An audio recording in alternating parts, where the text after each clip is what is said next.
let mapping of f from n to r be a function defined as fx is equal to 16x square plus 8x plus 9.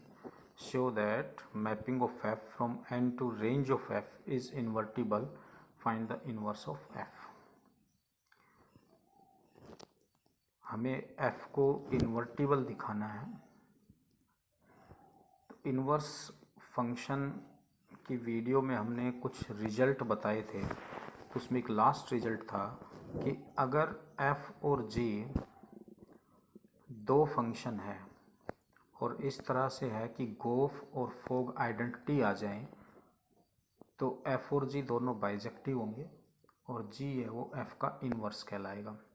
तो अब हमारे पास question में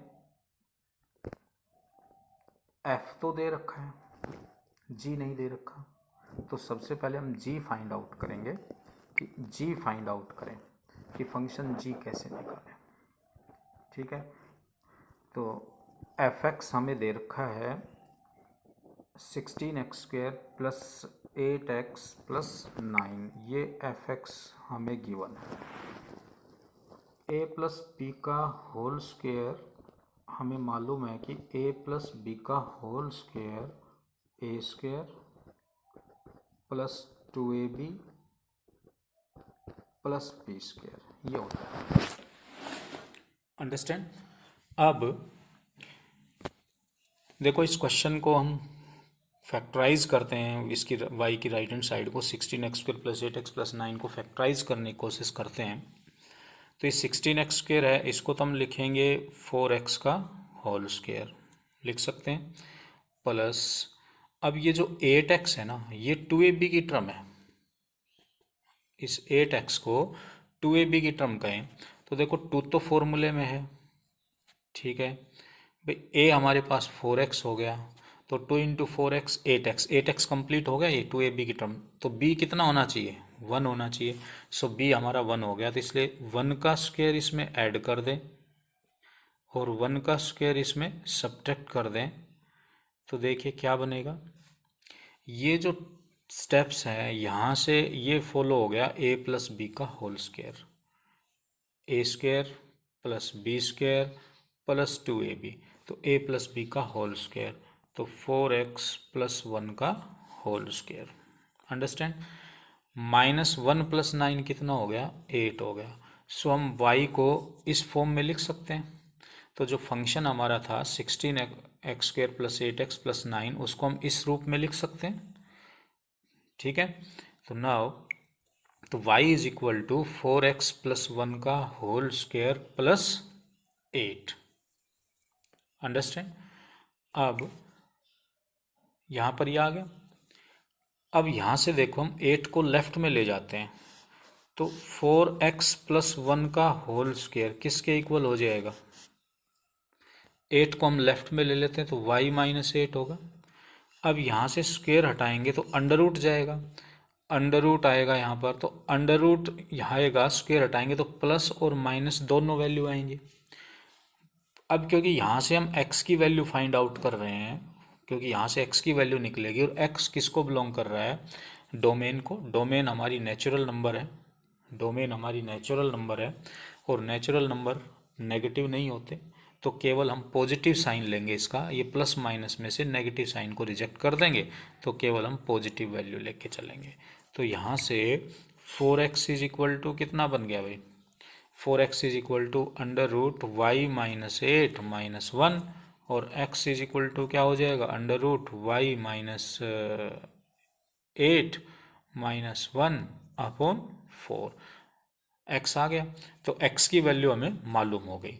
तो यहाँ से x आ गया हमारे पास under root y minus 8 minus 1 upon 4। Clear. ठीक है, मान लेते हैं इस फंक्शन को, ये जो वैल्यू आई है ना, इसको हम जी वाई मान लेते हैं। ये फंक्शन जी वाई है, तो हमने इसको फंक्शन जी वाई मान लिया। तो फंक्शन जी हमने फाइंड आउट कर लिया। ठीक है, अब हम देखेंगे कि गोफ और फोग आइडेंटिटी आ जाए, तो हम गोफ और फोग को आइडेंटिटी प्रूव करेंगे। तो यहाँ से अब हम गोफ देखते हैं क्या बनेगा। गोफ एक्स निकाल लेते हैं, देखो गोफ एक्स को क्या लिखोगे, जी एफ एक्स, ठीक है।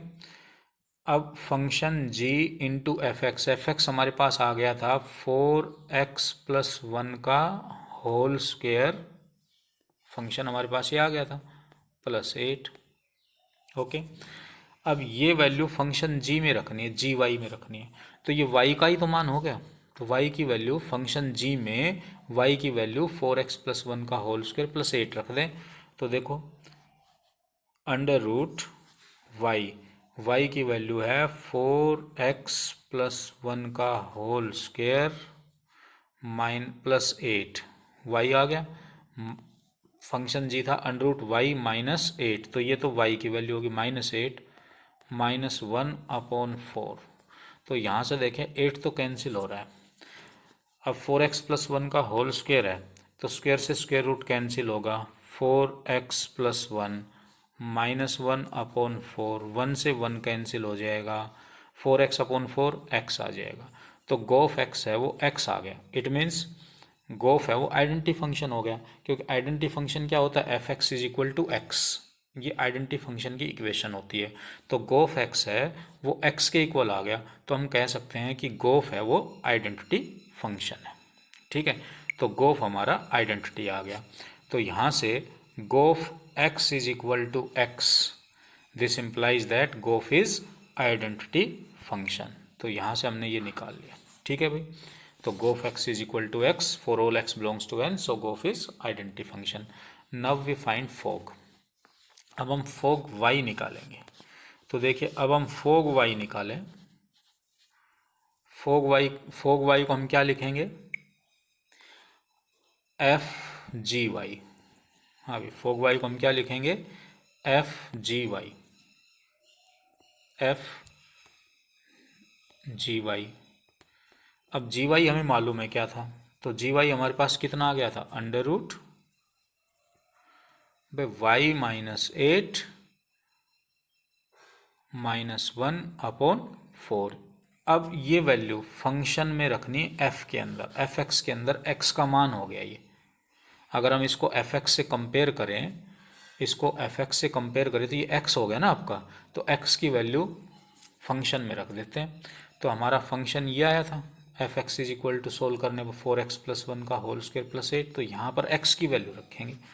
तो देखो 4x, x हमारे पास आ गया √y -8 -1/4, ठीक है, क्लियर है, +1।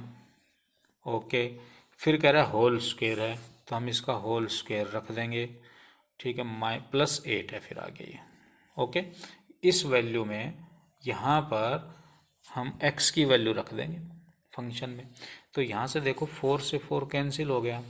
अब √y -8 -1+1, तो -1+1 कैंसिल हो जाएगा, तो स्क्वायर के अंदर केवल एक ही क्वांटिटी बच गई √y -8, तो स्क्वायर से स्क्वायर रूट कैंसिल हो जाएगा, तो y -8 रह गया प्लस ये 8 आप, ठीक है। तो ये आपका y आ गया। तो हमने देखा कि फोग y है वो किसके इक्वल आ गया, y के इक्वल आ गया। तो फोग y है वो y के इक्वल आ गया, तो इट मीन्स फोग भी आइडेंटिटी फंक्शन हो गया। तो हमने देखा कि गोफ और फोग दोनों आइडेंटिटी फंक्शन हो गए। गोफ भी एक आइडेंटिटी फंक्शन है, गोफ identity function on set n, और fog is identity function on set r, या फिर कह सकते हैं कि इस रेंज ऑफ f इन्वर्टिबल था, इसको हमने सेट y बोल दिया था। तो fog is identity on set y। सो गोफ एंड फोग आइडेंटिटी हो गए। तो देयर फोर भाई एफ बी बाइजेक्टिव है और जी भी बाइजेक्टिव है। इसका मतलब यही है कि जब गोफ और फोग आइडेंटिटी आ गए, तो it means F and G both are bijective and G is called inverse of X, F, G is called inverse of F.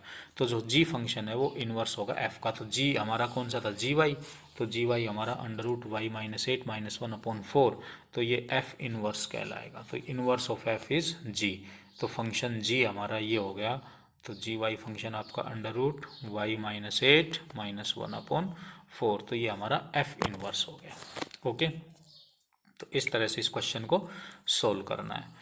दूसरा, इस क्वेश्चन को हम दूसरे तरीके से भी सोल्व कर सकते हैं, सेकंड मेथड से भी सोल्व कर सकते हैं। सेकंड मेथड क्या है कि हम इस फंक्शन को पहले 1 1 दिखाएं, ऑन टू दिखाएं, बाइजेक्टिव हो जाएगा, देन इसका इन्वर्स निकल जाएगा।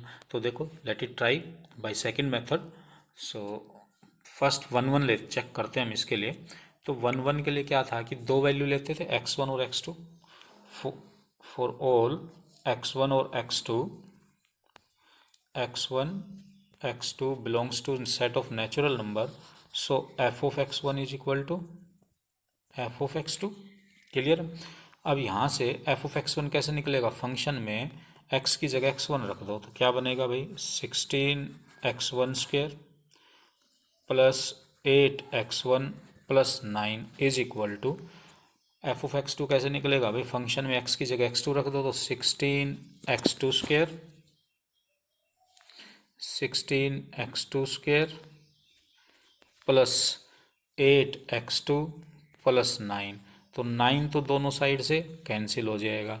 अब आप इनको इधर ले आओ, लेफ्ट साइड में ले जाओ, 16x2 को इधर लाओगे तो 16 तो कॉमन आ जाएगा, ये x1² माइनस x2², 8x2 को उधर लाओ तो 8 कॉमन आ जाएगा, x1 minus x2 is equal to 0। अब यहाँ से देखो, इसके फैक्टर हो जाएंगे x1² minus x2², x1 plus x2 into x1 minus x2। तो हम यहाँ से क्लियरली देख रहे हैं कि एक तो 8 कॉमन आ रहा है दोनों से, और एक x1 माइनस x2 कॉमन आ रहा है, तो कॉमन निकाल ले तो यहाँ से 2 इंटू x1 प्लस x2 बच जाएगा, और यहाँ से ये कॉमन आ गया तो प्लस 1 रह गया भाई, इज इक्वल टू 0। अब आप देख रहे हो कि आइदर क्या तो ये 0 होगा या फिर ये 0 होगा, बट x1 और x2 नेचुरल नंबर को बिलोंग कर रहे हैं, तो ये वाली टर्म तो कभी 0 हो ही नहीं सकती ना, तो ये वाली टर्म तो कभी 0 होगी नहीं, तो फिर 0 किसके इक्वल हो, कौन सी टर्म इक्वल होगी, 8x1 minus x2 is equal to 0। ये 0 नहीं होगा, but this is not equal to 0, this term is not equal to 0, 2 into x1 plus x2 plus 1 not equal to 0। ठीक है, तो यहाँ से x1 is equal to x2 आ गया, unique value आ रही है, इस यूनिक, ये एक यूनिक वैल्यू आ रही है, तो ये यूनिक वैल्यू है, तो इसका मतलब फंक्शन क्या हो गया, 1 1 हो गया, इंजेक्टिव हो गया, तो ये 1 1 फंक्शन हो गया, इसको इंजेक्टिव भी बोलते हैं, तो ये यूनिक है।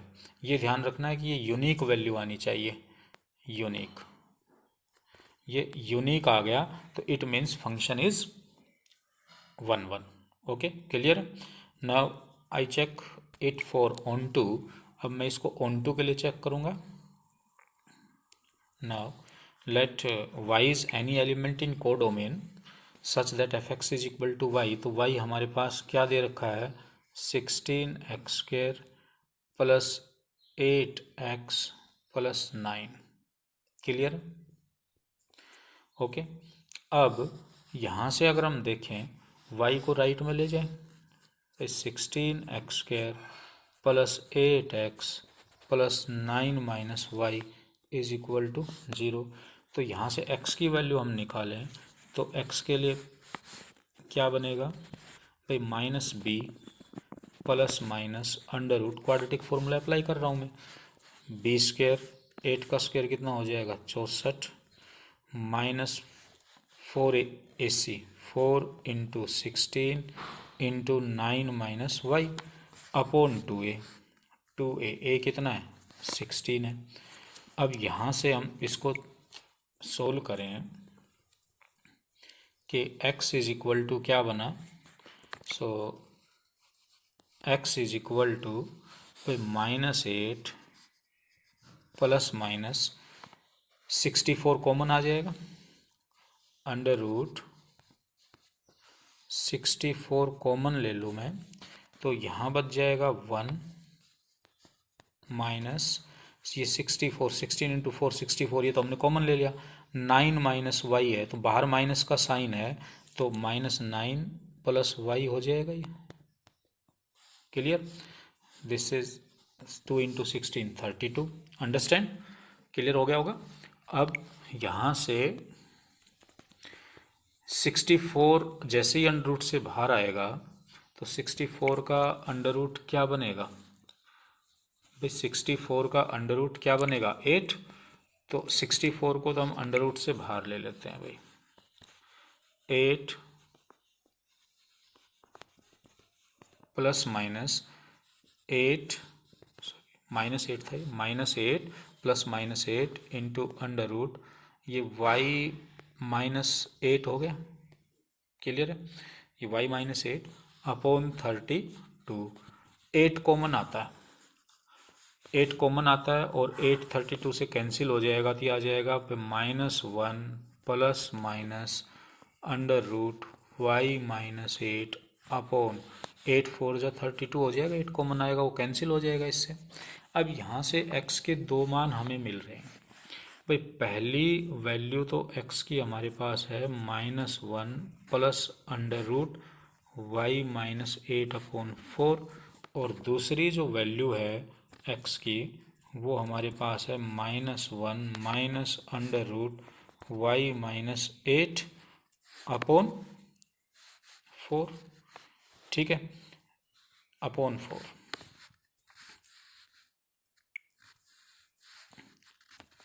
अपॉन 4 यहाँ लिख देता हूँ मैं इसको, अपॉन 4। स्क्रीन थोड़ा छोटा है इसलिए इसको मैं यहाँ से अपॉन 4 यहाँ लिख देता हूँ। सारे के अपॉन है भाई ये 4। अब यहाँ से क्योंकि x है वो डोमेन को बिलोंग करेगा। क्लियर है ना भाई? x है वो डोमेन को बिलोंग करेगा और डोमेन हमारी सेट ऑफ नेचुरल नंबर है। अब नेचुरल नंबर तो पॉजिटिव तो होते हैं, नेगेटिव तो होंगे नहीं। तो इसका मतलब ये जो वैल्यू है ना x वाली, ये जो वैल्यू है -1 minus under root y -8 upon 4, ये रिजेक्ट हो जाएगी क्योंकि नेचुरल नंबर नेगेटिव नहीं होते। तो इसमें y की जो भी वैल्यू रखेंगे वो सभी नेचुरल नंबर, सभी वैल्यू नेगेटिव बनेंगी। सो इसका मतलब ये x की वैल्यू नहीं होगी, इसको रिजेक्ट कर देंगे। अब x का मान क्या हो गया फिर? तो इसको रिजेक्ट करने के बाद हमारे पास x की वैल्यू क्या रहेगी? x की वैल्यू रहेगी हमारे पास x is equal to -1 plus under root y -8 upon 4। तो अब x का मान हमें मिल गया है। अब हमें ये देखेंगे कि y की वैल्यू के लिए x की वैल्यू नेचुरल नंबर को बिलोंग करेगी या नहीं करेगी। x is equal to under root y -8 -1 upon 4, यही है। अब हमें ये देखना है कि x का मान नेचुरल नंबर को बिलोंग करेगा या नहीं करेगा। तो क्वेश्चन में कह रहा है कि mapping of f from n to range of f की रेंज, फंक्शन को रेंज पर मैप किया गया। अब रेंज तो सेट ऑफ आउटपुट होता है, तो डोमेन के जितने भी एलिमेंट मैप होंगे वो सब किस पर मैप होते हैं? रेंज पर ही मैप होते हैं। तो इसका मतलब कि भाई ये y का मान तो रेंज को बिलोंग करेगा, तो रेंज जो होगी उसके अकॉर्डिंग अगर y की वैल्यू रेंज को बिलोंग करेगी तो इसका मतलब क्या है कि ये जो x का मान है ना, x का मान डोमेन को बिलोंग करेगा। सो हम लिख सकते हैं कि it belongs to n set of natural number for all y belongs to range. ठीक है ना, y belongs to range. Clear? तो इसका मतलब ये हुआ कि y की प्रत्येक वैल्यू के लिए x की वैल्यू एग्जिस्ट हो रही है। इसका मतलब कोडोमेन के जितने भी एलिमेंट बनेंगे वो सब की प्री इमेज बन रही है। तो ये क्या हो गया? ऑन टू हो गया, ऑन टू हो गया ना। तो अब हम इसको लेट चेक कर लेते हैं कि F X is equal to Y बनता है या नहीं बनता है। अब हम इसको चेक करेंगे कि F X is equal to Y बनता है या नहीं बनता है। देखिए एफ एक्स, तो एफ एक्स एक्स हमारे पास है अंडर रूट वाई -8 -1 अपॉन 4। अब ये फंक्शन में ये वैल्यू रखनी है आपने। तो फंक्शन हमारा क्या बन गया था भाई? 4x प्लस 1 का होल स्क्वायर प्लस 8 बन रहा था हमारे पास सोल्व करने पर। तो यहाँ पर 4x की वैल्यू होगी under root y -8 -1 upon 4x square x plus 1 का होल स्क्वायर है भैया, ये तो वैल्यू थी इसकी, +1 होल स्क्वायर +8, ठीक है। तो वाई एक्स का मान यहाँ रखना है, ये जो वैल्यू बन रही थी ना ये वाली, इसमें x की वैल्यू रख दो, ये हमारा एफ एक्स बन रहा था, तो x की वैल्यू इसमें रखा तो 4 से 4 कैंसिल हुआ। अब देखेंगे तो -1 से +1 कैंसिल हो जाएगा, अंडर माइनस वाई -8 का होल स्क्वायर स्क्वायर से स्क्वायर रूट कैंसिल होगा, y -8 + 8 बन जाएगा, तो this is equal to Y, तो F X is equal to Y बनता है, ठीक है। तो इसका मतलब ये हुआ कि every element in codomain has preimage in domain, so function f is onto, तो यहाँ से फंक्शन f है वो ऑन टू हो गया। अब फंक्शन 1 1 भी हो गया था, ऑन टू भी हो गया, तो इसका मतलब फंक्शन f है वो क्या हुआ, बाइजेक्टिव हुआ, बाइजेक्टिव हुआ तो इसका मतलब इनवर्स ऑफ f एग्जिस्ट हुआ, तो f इनवर्स इज क्या होगा, f इनवर्स इज हमारा जो फंक्शन x का जो मान आया था F X is equal to Y रखने पर जो x का मान आ रहा था वो x का मान ही हमारा क्या था, f इनवर्स था। सो f इनवर्स कितना बना, √y -8 -1/4, ठीक है। तो this is the inverse of this function. तो ये सेकंड वे था इस क्वेश्चन को करने के लिए। तो दो मेथड इसके लिए हमने बताए इस तरह के क्वेश्चंस को करने के लिए कि एक फोग और गोफ को आइडेंटिटी प्रूव करो। फोग और गोफ को आइडेंटिटी प्रूव करने के लिए हमें पहले फंक्शन जी निकालना होगा, देन उसके बाद फोग एंड गोफ आइडेंटिटी प्रूव करना है। अगर ये आइडेंटिटी प्रूव हो गए तो हम कहेंगे कि भाई दोनों फंक्शन एफ और जी बाइजेक्टिव है और जी है वो एफ का इन्वर्स कहलाएगा। और दूसरा मेथड जो हम अपने क्वेश्चन जैसे करते आ रहे थे कि फंक्शन को पहले 1 1 प्रूव करो फिर उसको ऑन टू प्रूव करो, 1 1 ऑन टू हो गया तो फंक्शन बाइजेक्टिव हो गया, बाइजेक्टिव हो गया तो इसका मतलब इन्वर्स एग्जिस्ट होगा। तो ये ऑन टू वाली कंडीशन में जो F X is equal to Y रखकर जो हम एक्स का मान निकालते हैं ये एक्स का मान ही हमारा इन्वर्स फंक्शन की वैल्यू होती है। तो एफ इन्वर्स हमारा आ गया √y -8 -1/4, ओके।